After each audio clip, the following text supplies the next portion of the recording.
સૌનો સાથ સૌનો વિકાસ। મેડિકલ ક્ષેત્રે, એજ્યુકેશનલ ક્ષેત્રે, સામાજિક ક્ષેત્રે, આર્થિક ક્ષેત્રે એટલી વૃદ્ધિઓ થઈ છે 5 વર્ષમાં।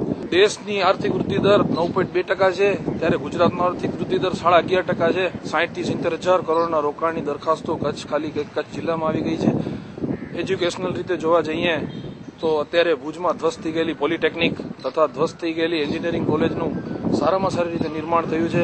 ઇન્ફ્રાસ્ટ્રક્ચરની રીતે જોવા જઈએ તો અત્યારે ભુજની અંદર આટલા બધા રોડો, ધ્વસ્ત થઈ ગયેલા મકાનો જે પોતાનું ઘરબાર વગેરે સર્વે ગુમાવી ચૂકેલા હતા, તેમને પોતાની ગ્રાન્ટ, ગવર્મેન્ટ તરફથી સહાય, જે અત્યારે બીજા રાજ્યોમાં જોવા જઈએ તો આટલી મોટી આપદાઓ પછી કોઈ જનરલી નથી આપતું, પણ અત્યારે તમે જુઓ કે 3 રિલોકેશન સાઇટ, જેમાં સારામાં સારા ઇન્ફ્રાસ્ટ્રક્ચર, રોડ, રસ્તા, પાણી, લાઇટ, ગટર, ગુજરાત રાજ્યમાં પણ આપણે જોઈએ કે આજે લગભગ 6 થી 7 સ્પેશિયલ ઇકોનોમિક ઝોન્સ એ લોકોએ મંજૂર કર્યા છે।